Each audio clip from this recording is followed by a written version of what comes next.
Good evening, Broncos country. How are we all feeling this week? I'm sure I could already tell. But hey, it's week one. Everybody slow down. Everybody stay calm. I just want to say that I had the Broncos losing, so I don't know why everybody is so surprised about that. Is that really But really where you want to go with that? You really want to be but hyped up about anyways, calling it? I will say that was a very very winnable game. But at the end of the day, is when you make a bunch of mistakes and you match the amount of mistakes that the other team makes and you don't capitalize on opportunities that are crucial for a football game, that's what happens. It's ultimately what happens. But week one is in the books. We lost the Raiders 17-16. We got to see Sean Payton on the sidelines for the first time with the Broncos in a regular season football game, which I will say was kind of weird. It was kind of weird to see. It was cool.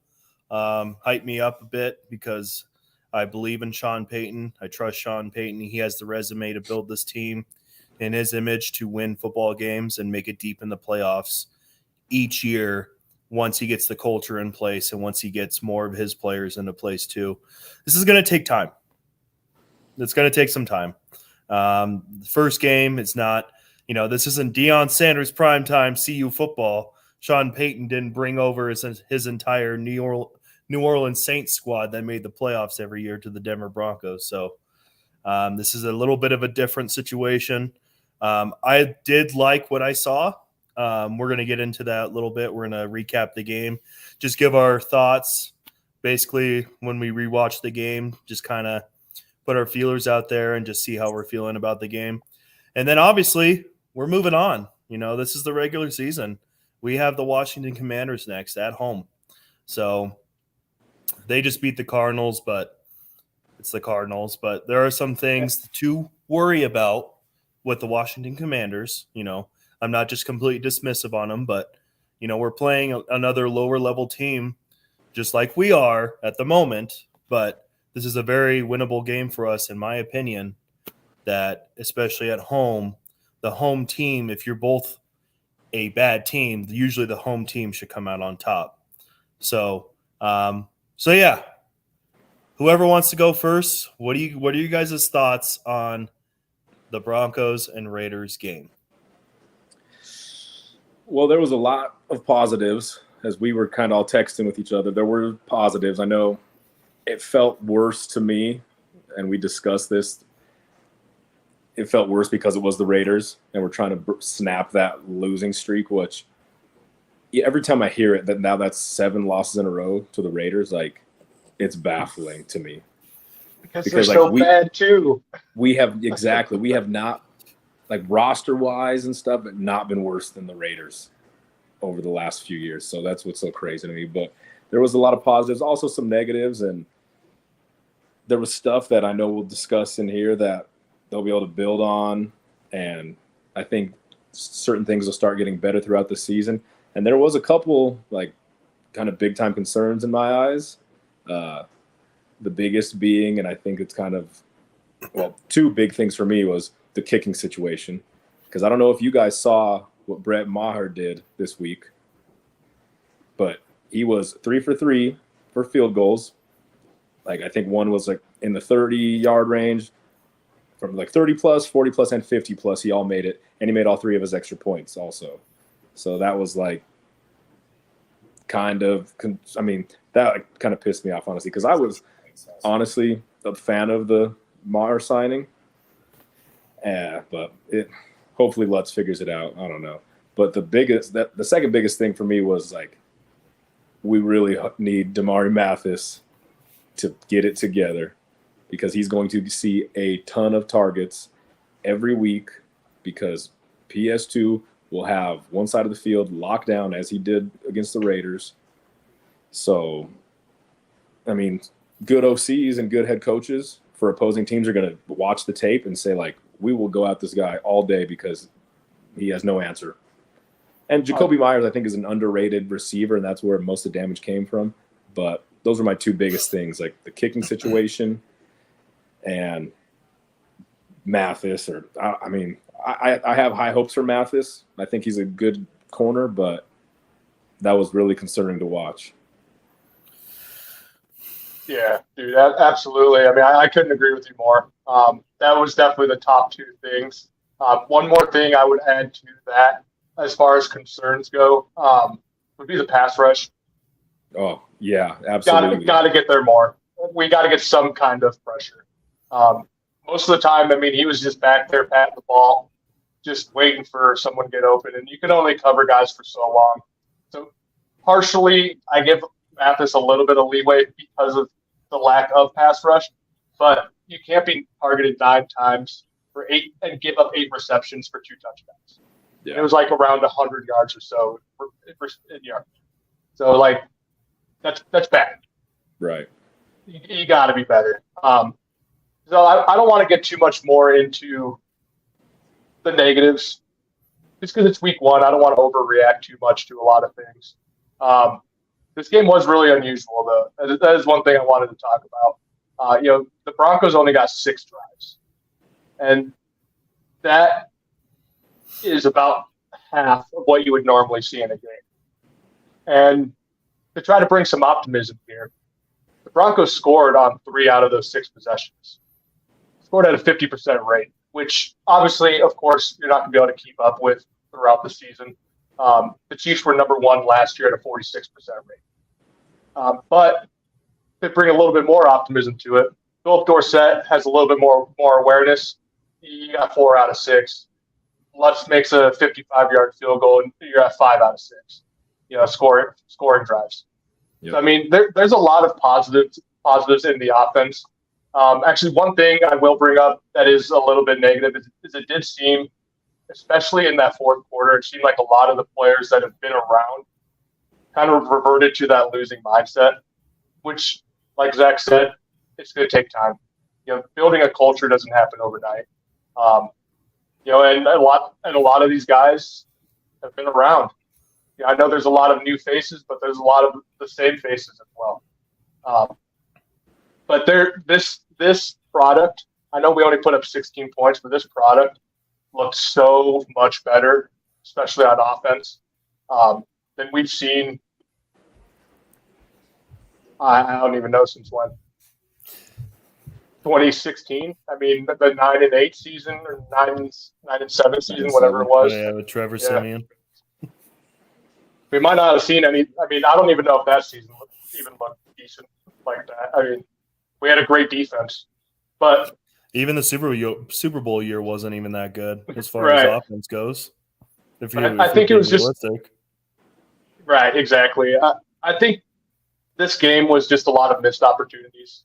Could have capitalized a lot more, and that, like you said, Anthony, I think it really just hurt so much because it was the Raiders, and it's week 1.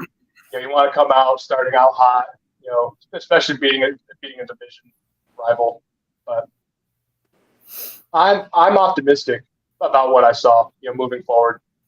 Like you said, Zach, it might not come together. It might not come together this week. It might come together this week and not look good week 3. We might see some up and down here, but I'm optimistic moving forward that this offense can be successful. This scheme can be successful. I agree with both of you guys and what you're saying.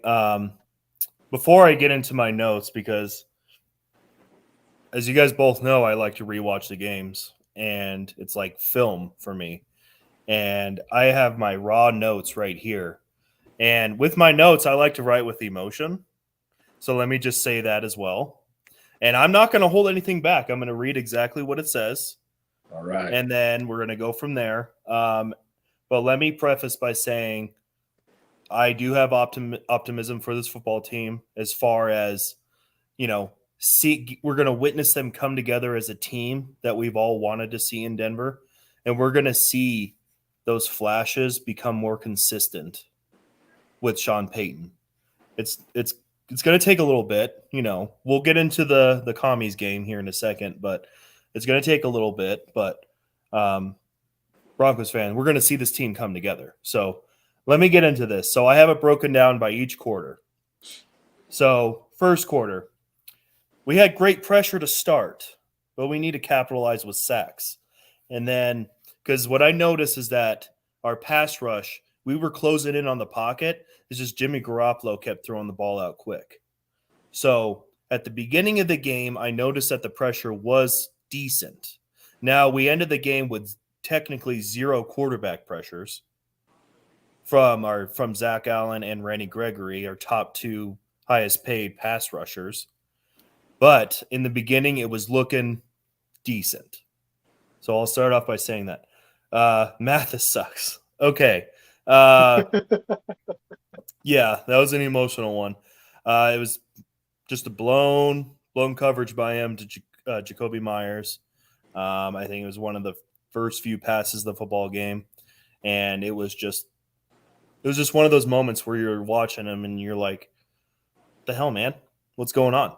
Kind of thing. Russ looked good.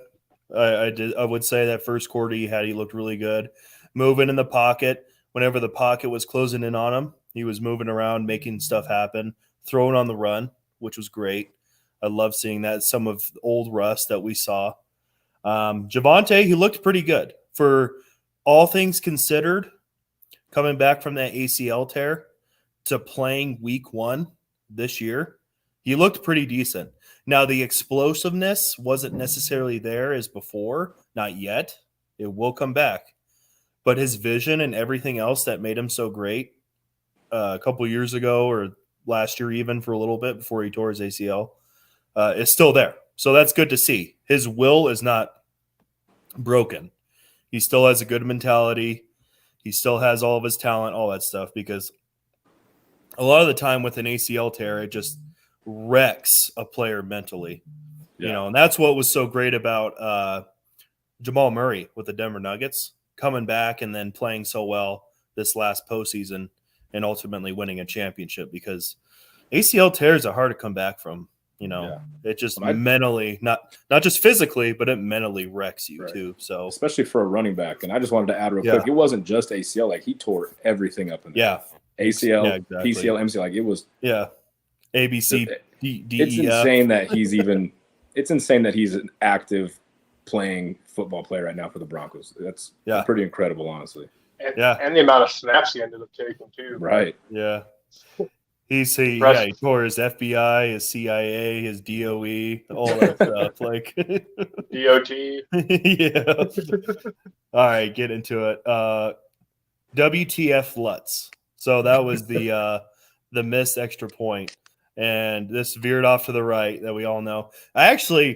When that happened, they scored the touchdown, and I was all excited. It was Lil Jordan Humphrey, right?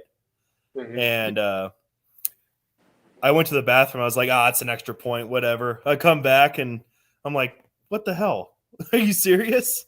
I better not take bathroom breaks again during that. Yeah. So, all right, second quarter. Oh, Mathis sucks. He blew another coverage. Tackling. That was a consistent thing in this game that was irritating the hell out of me. Especially like K-Jack had a few good hits, but man, sometimes, and he did it a couple times this game, he'll just throw his body, put his head down, and just shoulder someone to death, and then they just bounce right off. Like, why can't I think of his name? Josh Jacobs bounced right off of him, and K-Jack gets up and he's like, "Oh shit!" Yeah. He's still Jacobs up. is a much bigger man than K-Jack. Yeah, exactly. So that was a big thing. We need to be better about tackling. Not learn how to tackle. You're in the NFL, but we need to be better at tackling. Penalties. This is where it started killing us. Just stupid penalties where this is what we saw last year with Nathaniel Hackett, the lack of discipline. And I don't know if you guys remember, one of the things that makes a complete football team is discipline. You can't be making stupid penalties, guys. Anyways, Russ throwing on a move is great. He was doing that again in the second quarter. Moving on to the third quarter, P. Ryan. He looked pretty darn good.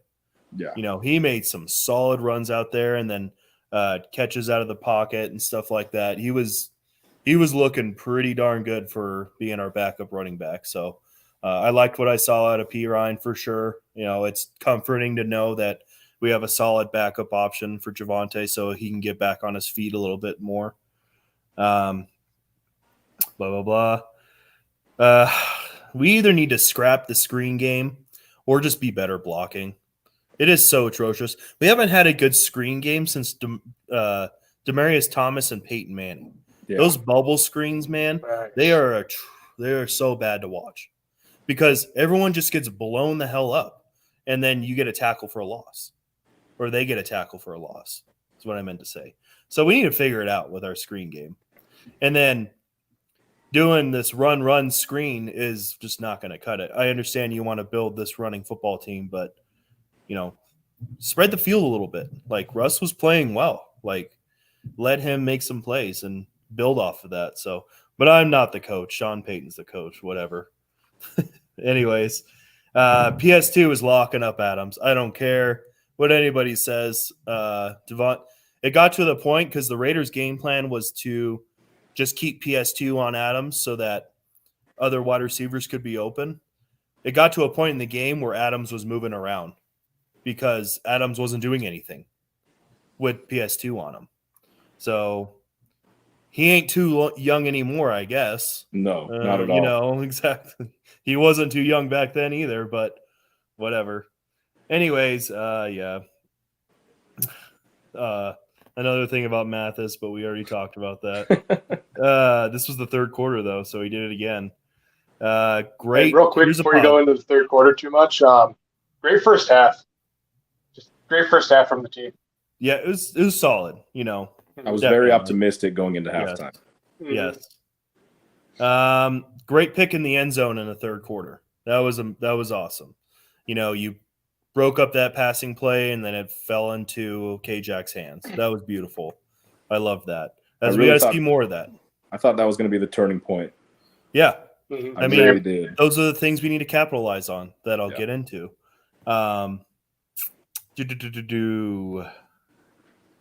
The Raiders made so many mistakes in that third quarter. I think that was their worst quarter that they had. And typically, if a team makes majority of their mistakes in the second half of the game, they lose. Typically. So that's another thing. Fourth quarter. All right. Last quarter. Russ started holding onto the ball a little bit more, so he got sacked a couple times. He needed to continue to get the ball out quick or just throw it away kind of thing. Just build off of that momentum that he had in the first half because I felt like he was just okay, he's like, okay, I'm getting comfortable. I'm going to hold on the ball a little bit longer. Sack, kind of thing. Just fling it out, man. Especially with Max Crosby. There was that roughing the punter. Remember that play? Mm-hmm. So the roughing the punter that the Raiders committed where we got the first down, we got to capitalize on that, man. That was another thing that not only did we have the pick in the end zone, and we went 3 and out, punt the ball, but we got the ball back because they roughed the punter. And you're in great field position because of that. I mean, that's as good as a turnover. It really is. Exactly. It is. It's, man.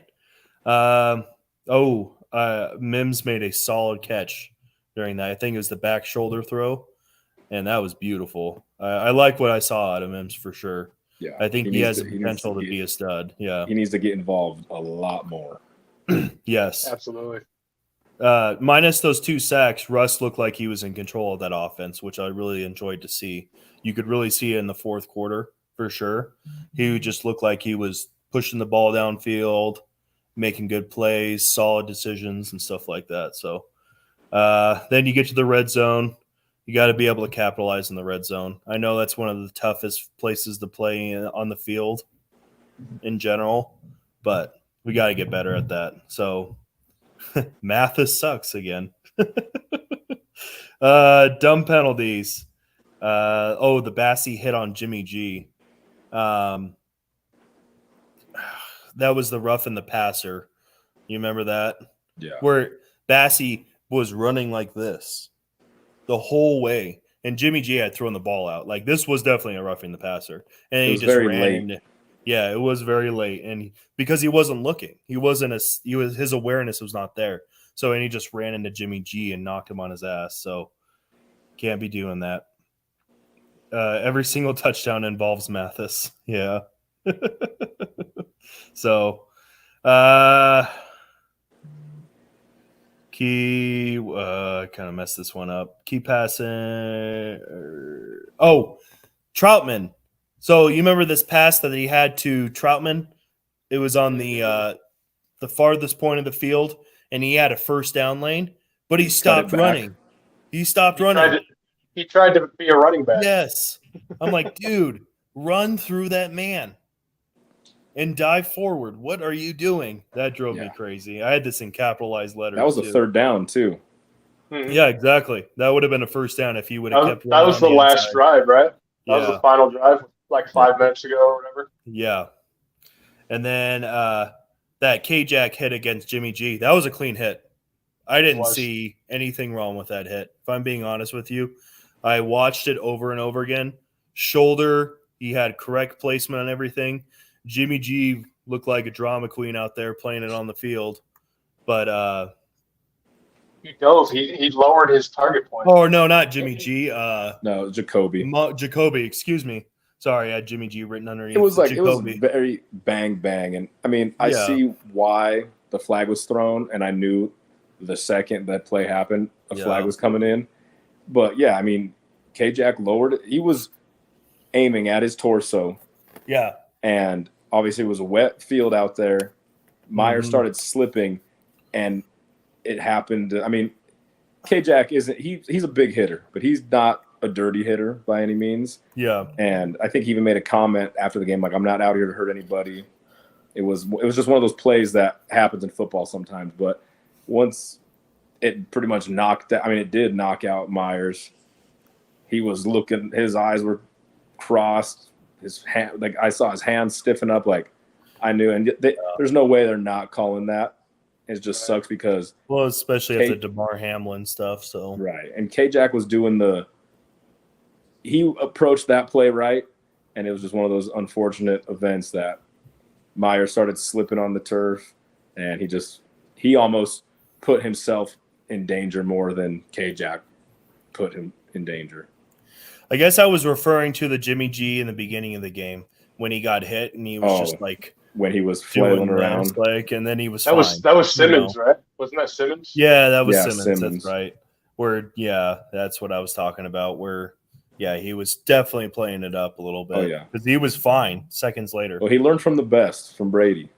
Yeah, exactly. That's the one I was referring to too, where he dove forward. He lowered his point of contact. And he didn't hit him in the head anywhere. Yeah. Right, exactly. Yeah, we got confused there on the hits. But yeah, I know what you're talking about. Yeah, I was very pissed off about that. Yeah. And then the Myers one holds the same thing though. I mean, he started slipping, he didn't dive, but he slipped and his head lowered right at the contact. Yeah. It's unfortunate, but whatever. Can't change it. Right. The last thing is you cannot let cornerbacks like Jimmy G run all over you, especially in that final drive, man. Like, I understand that you're playing the wide receivers, you're preventing them from getting to the chains and all that stuff, but come on. You got to at least have a spy or something with Jimmy. I'm just like, come on. That play where he ran to seal the game, got the first down on that third down. Mm-hmm. Like, I remember I texted you guys too, like, what was Josie Jewell doing? Because he filled that hole. He filled the hole, and then, like, it was almost as Jimmy started taking off, Josie turned back to the inside of the field and just I don't know what Jimmy or Jewell's assignment was on the play. Yeah. But he just, like, I was like, dude, he was there, and that would have been a tackle at the line of scrimmage or even a potential sack. Like, it was just like, I was furious over that play. Drew Sanders might have made that play. Yeah, I think I was about to say that. I think Drew Sanders catches him. I don't think he gets that first down. Right. So all in all, boys, in conclusion, summarize, our offense looked better than they did last year. Are they still good? No. I wouldn't say that they're good, because last year was so bad that being better than last year really doesn't mean a whole lot if you want to win a lot of football games. It looked better. It's an improvement. And I'd love to see it. I want to see improvement every week. So hopefully this isn't where we, plateau as an offense. Hopefully we continue each week. We just improve and build off of that. And Russell Wilson, he's still out there running, making plays, getting rid of the ball quickly, extending the play when he's running out the pocket, throwing on the move, all that stuff. I love that. Even Russell Wilson running the football too. He feels a little bit more comfortable doing that this year because he's obviously lighter because of all that weight he lost. So I liked what I saw. Running more, honestly. Yeah. You guys I wouldn't mind it either. Do you remember that play where he kind of took off outside of the pocket and threw it to Javonte, and it was way too high? Yeah. Russ could have picked up the first down 100%. easily, and it's like, that's what you do. I think he's still feeling it out, Right. Trying to get back into it. And that's what I mean, though. It's like the week one is the hardest week to predict anything because all the NFL teams, frankly, look like garbage unless you're the San Francisco 49ers or the Dallas Cowboys, unfortunately. But hopefully this is just a building. He has something to build off of now. Yeah. He knows he's still capable of playing like he did three years ago. So, all in all, the offense looked better. Our blocking, I really didn't. I didn't hear too much about Garrett Bowles. I mean, the pass protection was honestly really solid, and I know they had that really bad drive where Max Crosby pretty much owned that drive himself. Yeah, but I think McGlinchey held up. Crosby.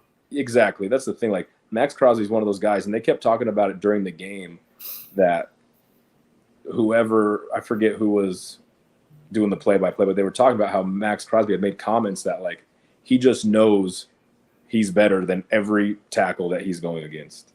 And that's just the truth. And he's going to get his every game. But, I mean, outside of that one drive where McGlinchey got a hold and then I think Crosby got a sack like the next play, and then Crosby's pressure created like another tackle for loss or sack. Like other than that one drive, I don't remember sitting there looking at the pass protection like, this is not good. This is not what we want to see. Like pass pro held up pretty damn good. But, man, yeah, I don't know. What I kept taking from as I was watching the game, like Russ just looked so much more comfortable. Mm-hmm. Russ was not the reason we lost that game. No. And I think obviously he looks a lot healthier. He's lost weight. He looks more in shape. He looks faster when he is rolling out of the pocket and running around. But I just want to see some freaking deep balls. And I don't think that's all on Russ. I think it has to do with the injuries. Like Judy not being out there you could tell we missed him. But in the Sean Payton offense, like the one we all remember, he always had a burner to take the top off of a defense. Mm-hmm. And not even always to throw to that guy. But there was always that threat in the Sean Payton offense that they were going to stretch the field. And it turned into like, yeah, sure, the offense was really efficient this week, and Russ looked really good. But he threw 34 passes, and he was, like 22 of 34 for 177 yards. Like, right. That is not going to cut it. No. Well, they knew there was no deep threat, like you said. They went into a shell coverage. Said, Russ, take everything you want underneath. We'll come up and make the tackle, and they did. Yeah. And unfortunately, a lot of teams are probably going to play us like that until somebody emerges as a true deep threat or a true playmaker. Really. Yeah. Marvin Mims. I mean, even Philip Dorsett, he's a speedy guy. Right. I would have loved to see him stretching the field more, and that's not on Dorsett and not on Mims. That's on play design and play calling. Mm-hmm. But I think the thing that I'm comfortable with is knowing that Sean Payton is a great coach. It's his first game back after a year off. He's still getting used to these players. He's still getting used to, just being the Denver Broncos head coach. And I think that's one of those things he's going to look back on the game tape and be like, yeah, we need to stretch the field more. Because sure, they don't have Jerry Jeudy out there. But or they didn't have Jerry Jeudy out there. But we have guys that could take the top off of a defense. I mean, Marvin Mims, and I just keep thinking about Marvin Mims. I've been thinking about him all week. Like, I want to see this guy so much more. Like, this was a loaded wide receiver class. Loaded. And he was an early second-round pick. He is really, really good. Like, he is good enough to be the number 2 on this team right now. So I think he had like a 17% snap share. Like, he was barely out there. Barely. And hopefully that's just not wanting to give the rookie too much. But after this performance and just how ineffective like the deep passing game was, like I really hope they kind of figure that out and get him out there more running down the field. Yeah, I couldn't agree more. I would like to see, especially with the loss of Tim Patrick, that, God, it still sucks, but I would He's like number to 12 see. now. What's that? Did you hear that? Tim Patrick's actually changed his number. He's number 12 now. Is he? Get rid of that bad juju. Wow. Yeah, maybe. I heard it like a week or two ago. But yeah, it would be nice to see more of the rookie, and who knows, maybe we will. And like you see on the banner down below, maybe we'll see more of the Drew Sanders too on playing defense, especially, if he seems like a versatile player. So I know Caden Stearns is more of a secondary player, but he played that nickel. So maybe we could see some of those special plays that Vance Joseph was talking about in the training camp time. So anyways, overall offense. What's that? I wonder what Caden Stearns' 40 time is. Oh, I don't know. Drew Sanders ran a hell of a 40. Yeah, I think he ran like a 4.5, 4.6 or something. As great as Singleton, I was not like super excited about that signing going into last year, but he is like exceeded my expectations and beyond. He's played great. I think he's outplayed Josie Jewell, and Josie Jewell, I think, has played really well with his tenure with the Broncos. But Drew Sanders is like light years above them in the sideline to sideline category. Like, he is on another level. So yeah, let the rookies play. Like, what do we have to lose? We got to see these guys. Right. We have these guys for a reason. Yeah, these are hand-picked players from Sean Payton's staff. So, I mean, you know how he is with drafting and wanting to build his team. So why not? But and as far as defense goes, like, I'd like to see out of both sides of the football, I think the offense did a lot better, which is weird to say. The pass rush, you need to get to the quarterback. I'm so tired of not having a pass rush since Von Miller. I am so tired of that, man. Like, we saw some flashes with Baron Browning for sure, Jonathan Cooper, and stuff like that. Did Nick Benito play much of that game? I don't remember seeing him. Yeah, I don't remember seeing him much at all. Why don't we throw him out there more? If he's not playing as much, I don't remember seeing him that much or hearing him.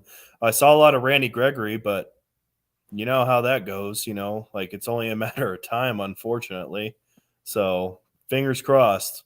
But he had one tackle. Nick Medino did. Yeah, one tackle. I'll see if I can find some kind of snap percentage or something. Okay. Well, let's see more of him. See if we can get to the quarterback because, then Zach Allen too. He had such a great year last year with Arizona, and he's with the same coach with Vance Joseph. So let's see more of the getting to the quarterback, guys. Von Miller isn't it for us. We all miss Von, but come on. Let's get to the quarterback. Let's at least get 1 or 2 sacks, not 0 quarterback pressures from our 2 highest paid pass rushers and 0 sacks too. So, especially against somebody like Jimmy G, who's a pocket passer, doesn't really run around a lot, especially this week coming up when you're playing against a rookie quarterback who was sacked, 7 times or 4 times or something like that against the Cardinals this last week. How? Yeah, he was sacked like 4 or 7 times. It was crazy. Yeah, and he can, and that's concerning too because Hal can move. He's not like he's not like a running quarterback, but I mean, he had that rushing touchdown that was really impressive. But yeah, we'll get into the Commanders. But yeah, I agree. Yeah. Like, Jimmy G, like you said, he's not going to beat you with his legs, although he eventually did. Yeah. But, like, it does not matter what quarterback is out there. If you pressure the quarterback, they're going to make mistakes. And they just got, like, no pressure, like zero pressure on Jimmy G this week. And that's, I mean, that could also be why Math has struggled so bad. I mean, I don't care how long these guys, or I don't care how great these corners are, or safeties, or whoever, anybody in the secondary. If you don't put pressure on the quarterback, like, the offensive weapons are eventually going to win. You see what happens when you put pressure on Jimmy G. We saw it last year when we played the 49ers. Yeah. He ran to the back of the end zone. That's right. The only I other forgot about quarterback that. to ever do that was Dan Orlovsky. Yep. And he was ecstatic. He said, "Thank you, that Jimmy he did G. I that. remember Yeah, that." exactly. And then he ran out the back of the end zone, which I wish he did not, because he threw a pick to Bradley Chubb, and that was a pick 6. But Yep. you saw what happened last year when you pressure Jimmy G. He makes mistakes, and you didn't do that. So it sucks. Ultimately, it sucks that we lost to the Raiders again. And it sucks to know that we don't play them until the last game of the season, which might end up being a meaningless game. So you always have that wavering over your head. But who knows? Maybe it's the game for a wild card spot. You never know. So we're going to see the Raiders again, like we do 2 times a year, every year since the existence of the Broncos. So we got to win one. 7 in a row against the Raiders is unsatisfactory. That is disgusting. We all have had the privilege of seeing all these Raiders fans just rubbing it in, how they're first in the AFC West and most delusional fan base by far. Yeah. It's crazy, but it is. I mean, it is what it is. We're moving on. And then special teams, come on. You got to make field goals. There's really not much else that needs to be said. You got to make field goals, man. You've been in the league for a while. You know how it works. You understand the pressure that comes with your job. Come on. Let's go. And then one final thing. The onside kick in the beginning, I endorse that. I loved it. We were half a yard from that being a really great decision. It shows aggression. It shows that he wants to play. I loved it. Off my couch and started high-fiving my 4-year-old because I was like, this is what happens when you have a coach like this. Yeah. And I heard some talk on local radio this week, was that an ego thing or what? I mean, and I heard that too. And I get it, but at the same time, you're half a yard away from having a different conversation about that was so smart. He did it in the Super Bowl against the Colts. It was just not a single one of those Raiders players reacted to it. None. I mean, he could have literally let that roll another yard or two. Yeah. Without even. He could have got 15 yards probably. Yeah. Sean Payton also convinced when he was going to, what was it, Eastern Illinois when he played football or something. Somewhere in Illinois. Eastern Illinois, yep. Yeah. Because him and Jimmy G played there too. He convinced his coach to do that onside kick. The same one. So Sean Payton has a history of this. So one problem I did want to bring up before we move away from the Raiders is we're all applauding at least the attempt on the onside kick to kick off the game. Mm-hmm. So I was thinking, okay, Sean Payton, he's historically an aggressive coach. He proved it in his first play as the Denver Broncos head coach. Why in the world were we not aggressive on 4th and 3 with about 6 minutes left in the game? If you wanted to be aggressive at the very beginning of the game, where was that aggressive play calling when it mattered, when it honestly mattered the most? I'm going to chalk it up as him just trying to figure it out. Because the defense was gassed. The defense, I get it. Long drives all day, and that's what we're going to see. Unfortunately, that's what we're going to see with the Vance Joseph defense. Their bend don't break defense. It's not obviously not a Wade Phillips defense. It's not even a Vic Fangio defense. this is a bend don't break defense, and we saw that this week. And unfortunately, they had some mistakes in the red zone that, caused the Raiders to get more points on the board than the Broncos, obviously. But like the defense was not in a place to run back out on that field. Like I would rather have, and the defensive players maybe too might have rather have seen them go for it and have to go play on a short field versus punting that, or versus obviously punting that away like they did and having to just get picked apart up the field the rest of the game. Right. There's one thing I could confidently say is this defense will fix those mistakes and be better. Yeah, I'm confident about that. Yeah. It was week a weird one. game. It's week one. Everyone's trying to figure it out. That's what I'm going to chalk it up as. Sean Payton's trying all these different formations, trying all these different things. What did he run, like 5 or 6 different offensive formations or something? He's figuring out too. He's been out of the game for 2 years, and he's getting back in the swing of things. His mentality as a coach is still there, but the actual execution of everything, he's working back towards it. I think we're going to see a different team next week. And I think this. We had any more final thoughts about the Raiders, Jimmy? Nah, I'm ready to move on from them. Yeah, Anthony. No, I guess Okay. one thing I just wanted to say real quick, and I even told you guys because I was pretty hot and bothered right after the game about it. Like they gave the onside kick up, and that was almost like they're going to go down and score 7 right off the bat. So you're starting the game off with a 7-0 lead for the Raiders. The defense did only give up 10 more points the rest of the game. But because of how long, like as I thought back about it, because I was thinking like, well, the offense needs to score more.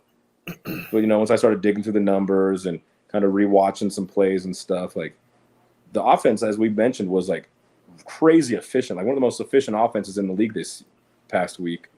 But as you said, Jimmy, like we had 6 drives, and the average for an offense to have in the NFL is like 9 to 12 per game.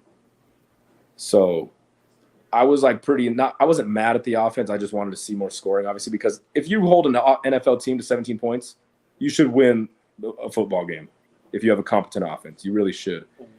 But like I said, as I thought back about it more, it's like the defense did need to make some stops and put the Broncos offense in better field position.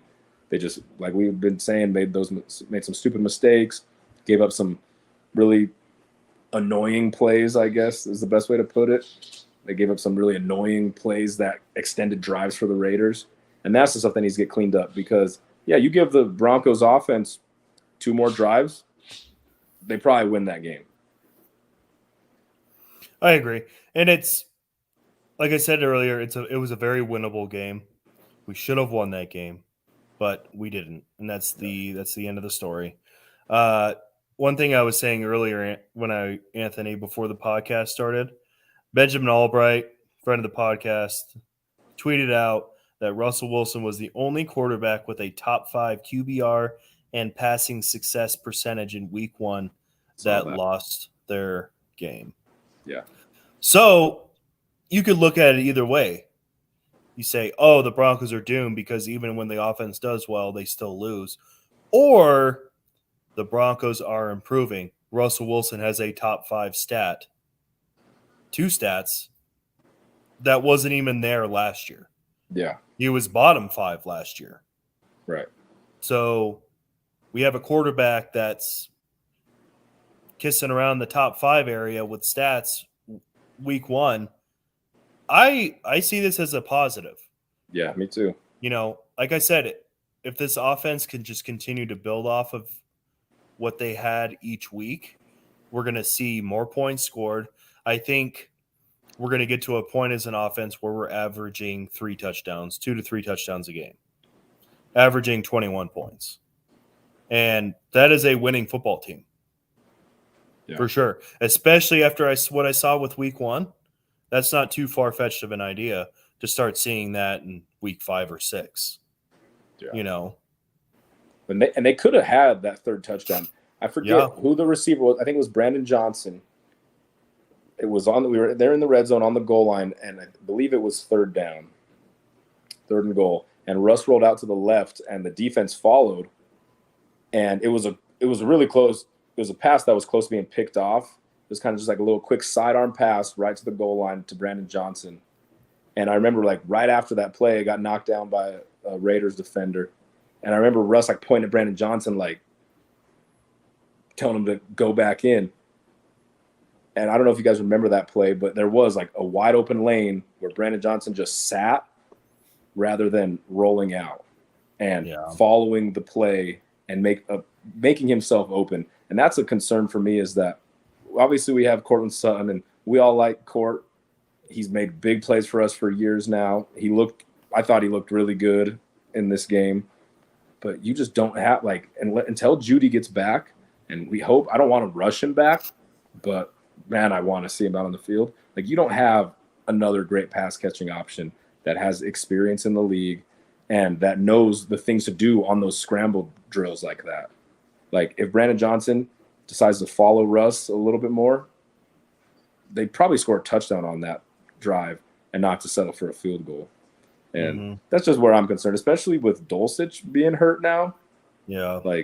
That might have been one of the bigger things that really made the offense not as great in that second half. Is Dulcich is by far head and shoulders above Troutman in the pass catching and explosive play category. And without him out there, and then without Jerry Jeudy out there, they really only had to worry about Cortland Sutton. And that's a big concern for me, but we'll get into that going into this week. Yeah, real quick, Zach, I know you said 21 points per game is kind of where you can see us being at. Do you guys know what 23? I know it's a little more than what you said, Zach, but 23 points per game. How many wins that would have got us last year? They probably been a playoff team. Yeah, 11 wins. 23 points per game. I mean, it seems so simple from the outside looking in. It seems such a low number. But reasons for optimism. Yeah. Exactly. Well, if it wasn't for the missed field goal and extra point, we would have had 20 points. Yeah. So Dorsett knows where he's at on the field. Add 7 more. I mean, 6 for sure. Yeah. Yeah, you can never say 7 anymore now. Right.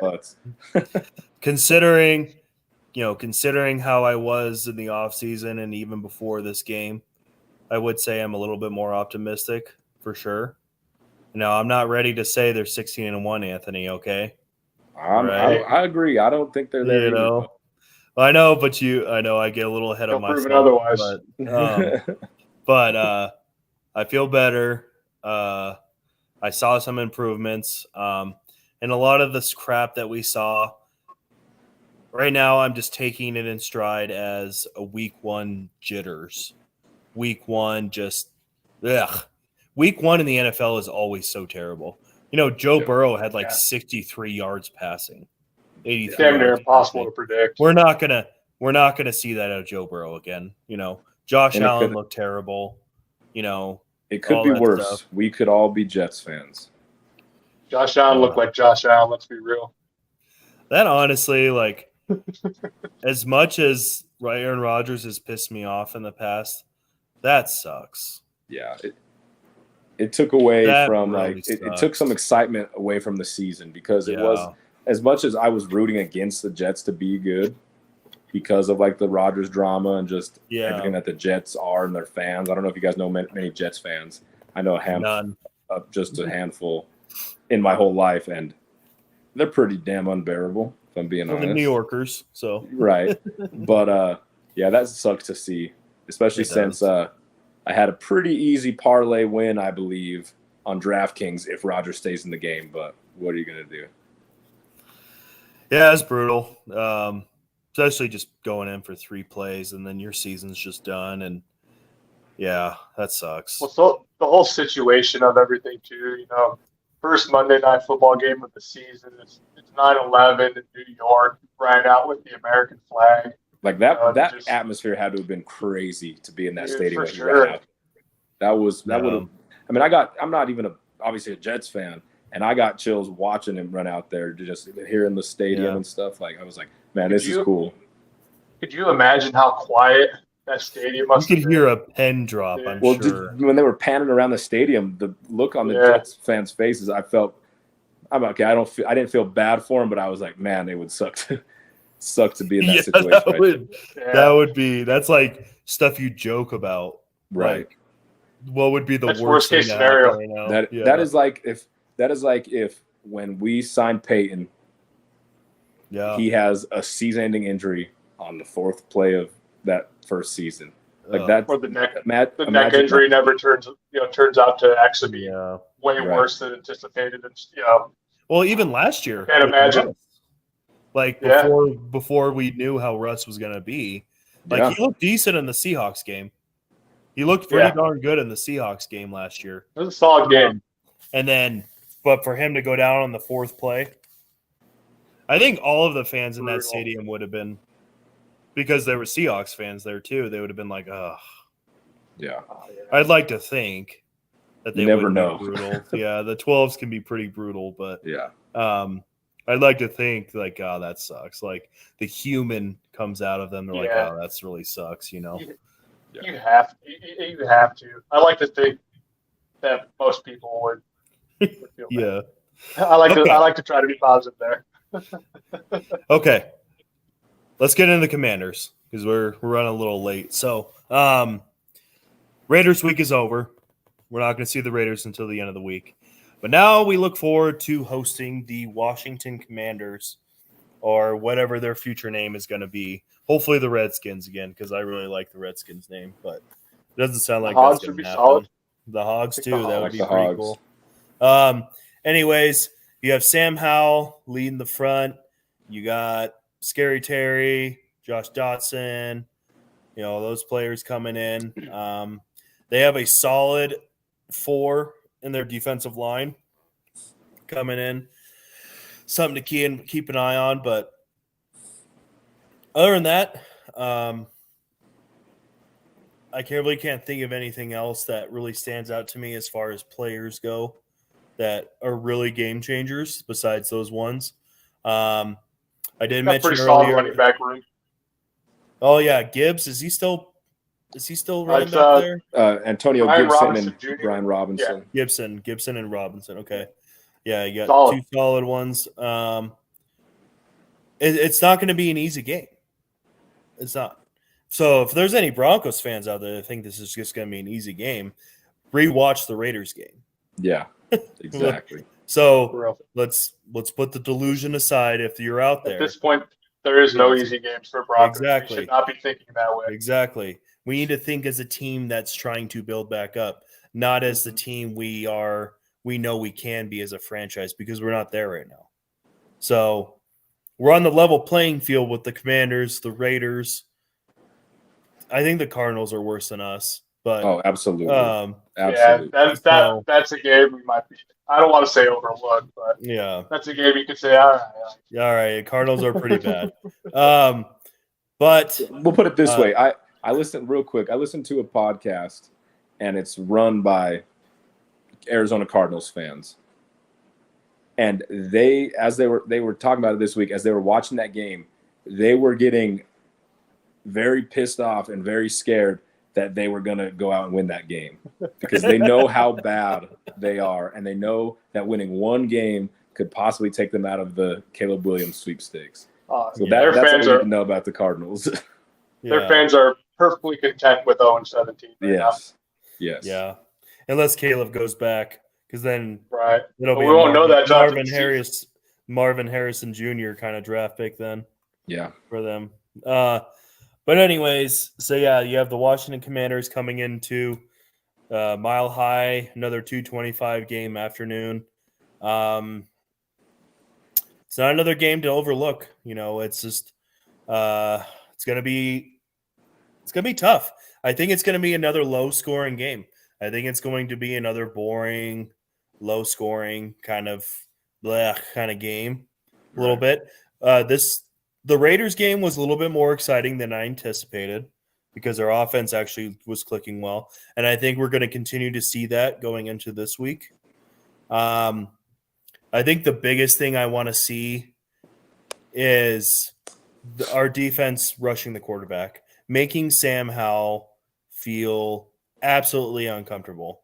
Because he was sacked, I don't know, 4 to 7 times last week. I don't remember the exact number, by the Arizona Cardinals. So our pass rushers need to step up and just get to the quarterback and make the rookie make mistakes.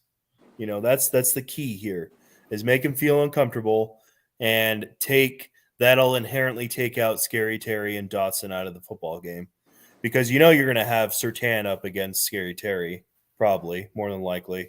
And then they're probably going to roll back out there with Mathis against Dotson. So, don't forget they got Kurt Samuel too. Yeah, that's another player too. Yeah, he's one solid of the tight end. Logan Thomas. Yeah, this offense can be explosive. Yeah, so Sam Howell doesn't make me nervous, but the rest of the offense can. Yeah, that's where I kind of go back and forth, because I think Sam Howell's a decent quarterback. I think you've been high on Sam Howell for a while. No, I wouldn't say high. He likes him. Coming out of college, I was like, I would not mind if the Broncos took a shot at this guy, because, he got to sit behind Wentz. Was Wentz there last year for a little bit, and then Heineke and stuff. But he's just a guy. He throws a really good deep ball, and he can get out of the pocket, move around a little bit, which is scary for the Broncos, because as good as Singleton and Josie Jewell are, they aren't necessarily those sideline to sideline type of linebackers that can go chase down a guy that's already full head of steam. So the weapons on this team, that's the one that scares me, is Jahan Dotson, because I think by the end of this season, I think he's going to emerge as the true number one on that team. I think he is better than Terry McLaurin, and not to take anything away from Scary Terry, because he's really damn good. But Jahan Dotson is one of those dudes that can be a top 15 receiver in this league, in my opinion. The talent's there. So I'm sure Bieniemy's watching the tape on the Broncos and saying, I'm going at Mathis a lot. But again, that's where that pass rush comes in. Like you said, Zach, the Cardinals got to Sam Howell numerous times. The Broncos pass rush absolutely needs to get there. And I think if the pass rush gets there, that makes this game so much easier for the Broncos to get a victory out of. Then it's up to the offense to win this game. So, which they should be able to. Like you said, aside from those pretty much the Washington Crimson Tide front seven there, because they just you want to have a good defensive line, draft Alabama D linemen, and that's what seems they seem to do that year after year. But they're nothing great on the back end. They don't have standout linebackers. The offense should be able to stay efficient and hopefully put up some more points on the board. Yeah, for sure. I think one thing that's really important for our defense this week is to stay stout in the run game. They definitely looked a lot better last week as opposed to previous years in the run game. Because Brian Robinson, he's a rookie, but he's a hell of a running back, and Gibson, he can get things done too. So I think that's Robinson. That's Robinson was there last year. Remember, he's one that got shot. Oh, that's right. But he is good. He's very underrated. He's not a super speedy guy. He's not a super shifty guy, but he's just almost like one of those throwback running backs that can just do a little bit of everything and do it pretty well. Yeah, and then like we've been saying, Damari Mathis has got to be better. They've got solid receivers, and but as long as our pass rush gets there, they won't be an issue. So I think that was our biggest issue, biggest problem last week with our not so much Damari Mathis, because he was kind of bad all around, but with just the pass rush, man, you got to get there. We need to hurry the quarterback up. Don't let him make this. Make easy decisions. Do you guys remember last year? Something kind of similar happened to begin the season, and Damari Mathis looked very bad early in the season. All Maybe came the back. pass interferences. As the season went on, he seemed to get a lot better, a lot more comfortable. I'm hoping that is the case again because I don't have high hopes for Damar Mathis, but I think he can be a really solid number 2 opposite PS2. Like I definitely don't think he sucks. I think he was put in a bad. He was obviously targeted a lot this past week, and he did not do well with the targets he got.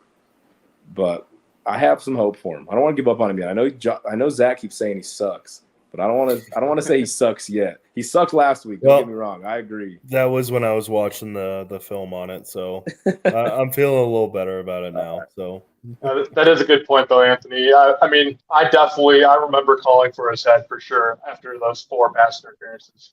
That was ugly, absolutely ugly. Yeah, They're bringing back some feelings. yeah, but yeah, I do remember him bouncing back and doing really well For sure. for sure next week. So hopefully we do see that, Anthony. I agree with you, and but it starts with a pass rush. You know, there's no excuse you shouldn't be going to the quarterback. You know, especially Zach Allen coming off of the year last year that he had. Nobody's going home and talking about the Washington Commanders offensive line, are they? no. You know, it's not like we're not playing against the Lions. We're not playing against the definitely Cowboys. think you know, the Raiders' O-line is a lot better than Washington. And that's saying something. So, yeah, just get to the quarterback, help alleviate the pressure on the secondary and the linebackers, and allow players to get into position to make the right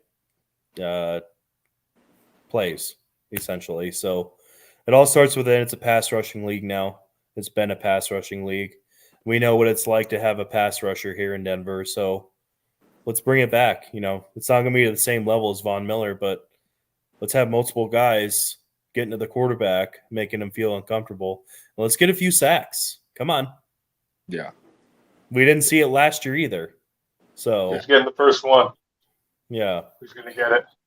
So who's going to be the first one? Yeah, who's getting it? Who's Zach getting the Allen. first sack of the season? I was going to say the same thing. Zach Allen, yeah. Yep, I agree.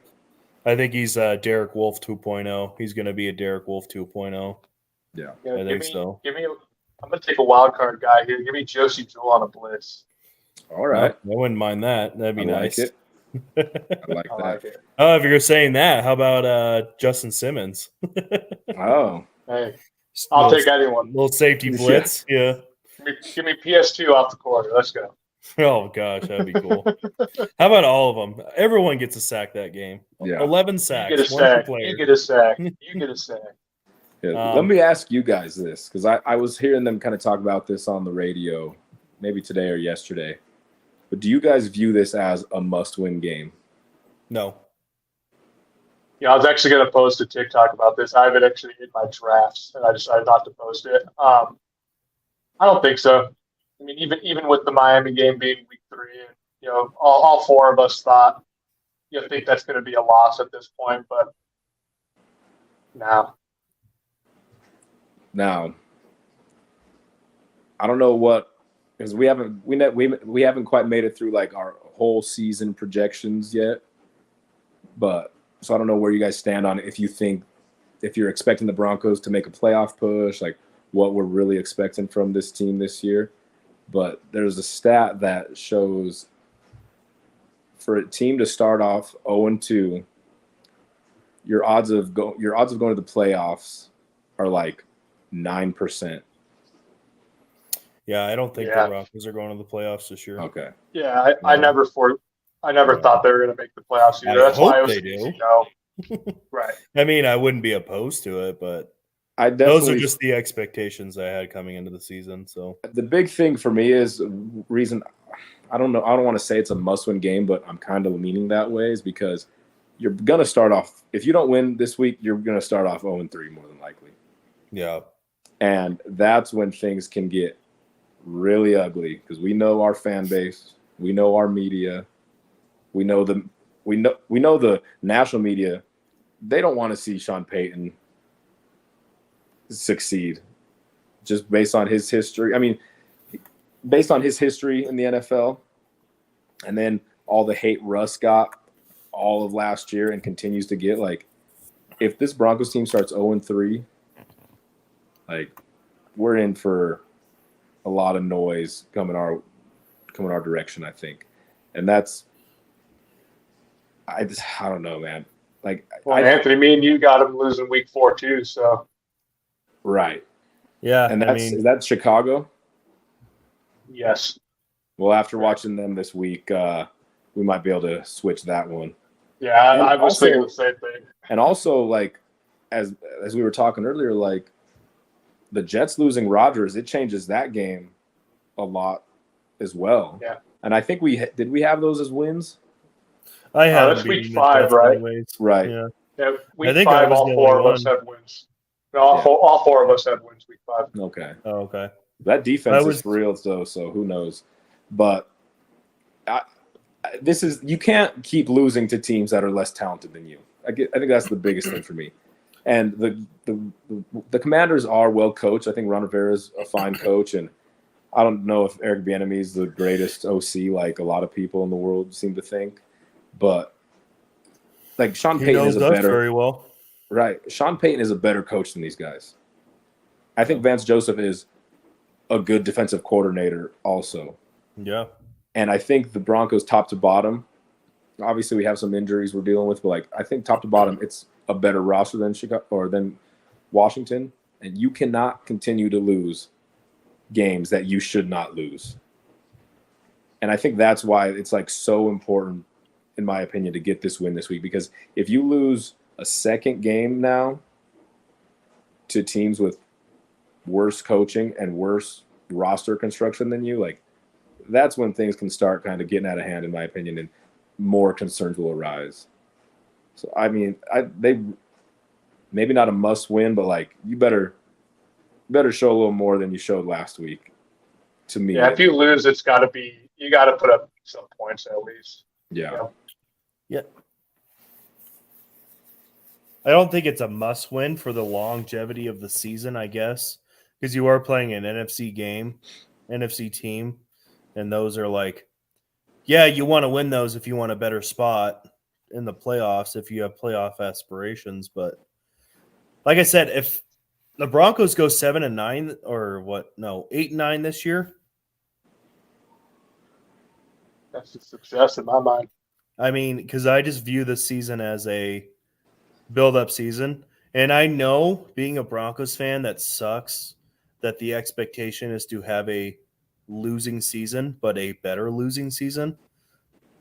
But for me, that's just the reality of the Broncos right now. We have dug ourselves so deep in this hole that Sean Payton is just reeling down rope right now, trying to get us out, and slowly by slowly pulling us out of this hole.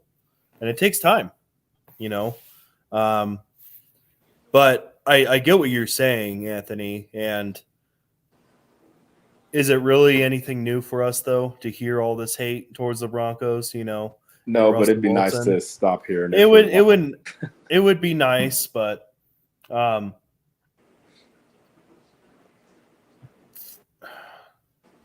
is a concerning stat, 9%. That's pretty wild. But didn't the Lions? They started off like what 0-4 last year, 0-3?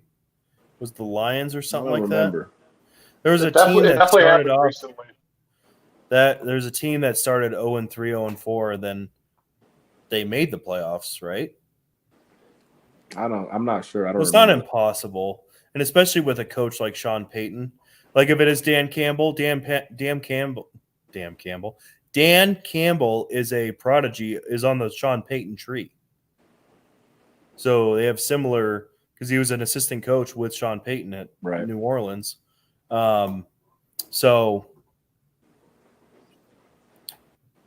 is it impossible? It's hard to do. It's hard to achieve, but I think Sean Payton's good enough to get us there if we're on that path, if we are in fact a playoff team this year. It's just too early for me to tell right now. I need a few more games under my belt before I can declare this team a playoff team or not. But we can get into score predictions if you guys want to. I'm down for that. We're running kind of late. I'll start it off. I think the Broncos win this game. I'm going to change what I said before because I liked what I saw Change your out of official. week one as far as offense goes. No, keep my original one because I solidified that. But for this week, I will say I'll change it and say Broncos win 16-13. And I think it's going to be another low-scoring 16-point game because it's only week 2. But I think we pull out the dub on this. I think it's going to be like a Raider-esque game again, but I think we actually come out on top this time against the Commanders. So yeah, there we go. 1-1. 16-1. What was my original prediction for this game? I don't think we did scores, but you had it as a win. Yeah. So I don't remember doing scores. I don't know if I did that or not. I think it – God, I hope it's a win. I think it's a win. I think the Broncos get it done this week. We saw how efficient the offense was last week. And, I mean, we talk about it all the time, like those division games, especially Broncos-Raiders games. It doesn't matter how good either team is, how bad either team is. Like, they always seem to be games like that. And I think Sean Payton is a good enough coach. He's going to look back on the tape from last week, see what he can improve on, see what every part of the team can improve on. I think they're going to hopefully make some positive changes going into this second game. And I think the Broncos are going to win. I think it's going to be 24-17. I like it. With a team that efficient, as efficient as the Broncos were, I mean, we said it many times in this episode. If they got 3 more drives, who knows what the score? Who knows how many points they could have put up? So yeah, I think the defense will be able to get off the field a little sooner than they did against the Raiders, and give Russ and the offense some more opportunities. Let Sean Payton expand the playbook a little bit, get a little more creative. Hopefully, maybe we see Judy out there. I honestly haven't heard what the latest was, but just the fact that he was out on the practice field last week, that gives me a little bit of optimism that he's going to be able to make it this week. And Judy is one of those guys that can really just take the offense to the next level. It just allows Sean Payton the ability to call more plays and be a little more creative. And obviously, as much as we love Cortland Sutton, I believe Jerry Jeudy is a better receiver. So having the best receiver on this roster out there for Russ, man, I hope he's out there. And if he's out there, I definitely think it's a win. So, yeah. So actually, I wrote, as soon as you said score prediction, Zach, I wrote down my score prediction, and I actually have the same exact score as you, Anthony. 24-17. I think we're going to get around, let's say, 10 drives. We're going to be able to put up 4 scoring possessions. I think we'll be able to get 3 touchdowns and a field goal. I could definitely see some miscues still happening on defense, just from what it looked like last week. That's why I think they're going to be able to put up a fight. I don't know if we're ever going to feel comfortable in this game about the win until the clock hits 0 necessarily. It'll be a hard-fought game. It's going to be a good one. And like you said about Judy, I really hope we see him back this week, only because if we don't see him back this week, I think we will see him back next week, which I don't want to see your first game back off of a hamstring injury being in Miami in September in that humidity. That is just like worst case scenario for coming back from a soft tissue injury. I hope we see him this week. We can really use the playmaker that we know we'll see on the field. So we'll see. 24-17. Let's go. Broncos dub.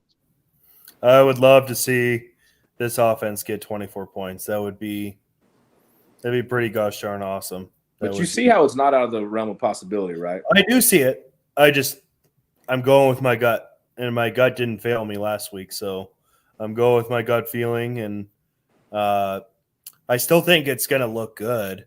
I just think it's, I'm so hung up on it's just going to take some time for us to get to that point, and if they get there sooner, if it only takes 1 week, I mean, Yeah, I mean, by all means, I definitely don't so, think it's like going to be the Broncos are a whole new team this week. Yeah, by any means. But I just no, think I don't think you think that either. Right. I just think that give the offense more opportunities, the caliber of coach we have now. I mean, he's gonna be able to make adjustments. Mm-hmm. He's a guy that, I mean, we talked about that article that got released by ESPN last week, or Sports Illustrated or something. That the guy stays up till like 3 a.m. every night watching tape, game planning, doing all this stuff. Like, that's the stuff he's grinding out right now. And he's a smart enough coach and has a good enough history to see the mistakes that were made, do what he can to correct them. Now, are they going to be perfect out there? Obviously not. And I agree with you, Zach. I think this is going to take time to really get the Sean Payton effect for the Denver Broncos. But, we're not going up against Miami this week. We're not going up against the Jets defense this week. Like, this is a winnable game for sure, and a team that I think are way more talented than top to bottom. So I think they're going to get a little more opportunities on offense, and Russ is going to capitalize because, I mean, that's probably my biggest piece of optimism is Russ looked so much better out there than he did pretty much at any point last year. Like, he looked so much more comfortable, and I mean, that's obviously great for us. That's obviously great for the Denver Broncos if Russ is out there and he looks good. And who knows, boys? Maybe all three of us are wrong, and Russ goes out there and just has the fucking game of his life. I just want to put up 40. And he puts up, he puts up 3 passing touchdowns and a rushing touchdown, throws for 350 plus yards. Devontae's got a rushing QBR rating that goes through the roof. I mean, he threw 34 passes on 6 drives. Yeah. So who knows, gents? That could very well happen. He has historically, since he's been a quarterback in this league, one of the best deep ball throwers in all of the NFL. Let's just see it. Come on, Peyton. Dorsett catches that ball in bounds, and you might have another 60, 70 yards on there. Yep. Exactly. Who knows, gents? Maybe we see just Russ just cooking all over the field like Gordon Ramsay. I would love it. So, but let's not get ahead of ourselves. We're just ending with some positives here. Exactly. Alrighty, gents. Do you guys have any final thoughts on the Commanders, or are we good to solidify this? I'm good. I got one thought on CU if you guys want to. Oh, yeah, let's hear it. Let's get into CU. CU real quick. Not going to dive too much into it, but CU, they're going to be on game day this week. Last week was Big Noon. First college team in history that had to do that in back-to-back weeks. Never happened before. Also, so Alabama and Texas played in primetime this past Saturday. CU versus Nebraska drew almost the same exact ratings. They were, I mean, within thousands of people of viewership of that primetime game. It's kicking off at 10 a.m. here in Colorado. Just absolutely just impressive what Deion Sanders has done with this program already. They can go out, honestly, and lose the rest of these games this year, and he's already just done so much for this program. Yeah, let's go. Let's go. It's the prime effect. That is a team worth talking about right now, baby. Number 1 sports news team out of all the sports right now. Yeah, I think they're being talked about. Nobody being talked about more. Nobody. You get a camera. It was Ralphie. Yeah, it's incredible what Deion's already been able to do, man. Hey, at least we have good football in Colorado. Exactly, right? That's right. Oh, man. But if the Broncos lose this game, there'll be a lot more people talking about there'll be a lot more people caring about the rest of the CU season than the Denver Broncos season, unfortunately. Oh, yeah. Yeah. Especially if it looks ugly. Yeah. You know what's funny is that my wife asked me the other day, she's like, do you think you're more hyped about CU right now? Or are you hyped about – are you more hyped about the CU Nebraska game or the Broncos Raiders game? And you know what my initial response was? I said, see you. But then I thought about it. I'm like, no, it has to be the Broncos. But the ties are shifting. Yeah. For my immediate response to be CU is, for people that know me, that is baffling. Bro, and honestly, the Broncos might have only been the answer because CU played the week before. Right. Yeah. I mean, I don't know. Yeah, if the Broncos end up laying an egg, like, let's put it this way. Sure, they were excited to see CU play CSU, but let's say it was Oregon this week instead of next week. What's Colorado football more excited about? CU. Exactly. 100%. No doubt. Minus all the FOCO people, but whatever. Yeah. They could have their area. Yeah, exactly. But alrighty, gents, you guys have any final thoughts about the game this weekend? I think we covered it all. Okay. Well, I'm good. Let's go. You know, it would be, let's squeak out the win. You know, let's see the improvement that I was talking about on the offense. Let's see some sacks.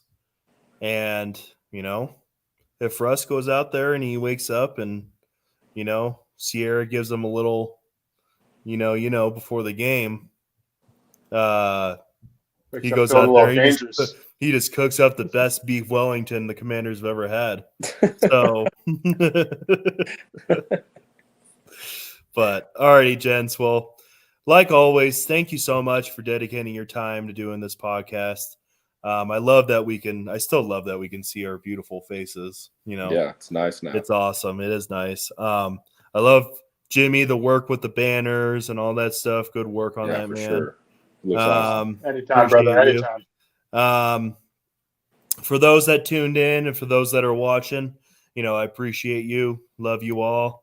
I know a majority of them tend to be haters rather than lovers, but that's okay. We love you guys too. Haters make me famous, yes, exactly. I was just going to say that.